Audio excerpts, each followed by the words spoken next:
Bago tayo humingi ng pagbabago sa mundo, tumingin muna tayo sa ating salamin. Ang tunay na liwanag ay hindi nagmumula sa labas,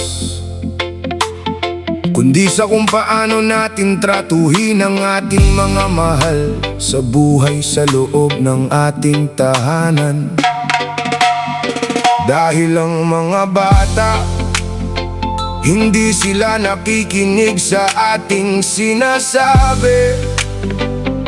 Sila ang sumasalamin sa ating ginagawa. Sa loob ng ating tahanan, simulan ng tamang gabay, turuan ng mga anak, lumaking may dangal at tunay. Ipakita ang pagmamahal sa bawat araw na darating, upang paglaki nila, galang ang sa kanila'y gigising. Huwag mong hayaang sa init ng ulo sila ay madala. Sa halip ipakita ang pag-unawa na sadyang dakila. Ang simpleng pagpapakumbaba sa kanila ay itanim, upang sa kanilang puso liwanag ang laging maningning. Kabutihan sa kapwa, simulan sa ating tahanan. Ito ang susi sa matiwasay na ating pamayanan.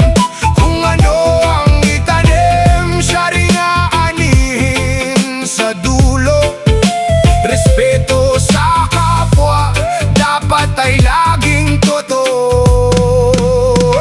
Kapag ikaw ay marunong magbigay ng respeto sa iba, ang mundo ay gaganti rin ng paggalang na higit pa. Huwag kang tumingin sa antas ng buhay ng iyong kausap, dahil ang bawat tao ay may sariling dalang pangarap. Gawing malinaw ang salita, damhin ang bawat pintig, sa bawat kilos mo tiwala ang dapat mong mabatid. Maging mabuting huwaran, maging matatag na haligi, upang ang iyong kapwa sa iyo ay kusa ring magwawagi. Simulan sa loob, ipagpatuloy sa labas, dahil ang tunay na lakas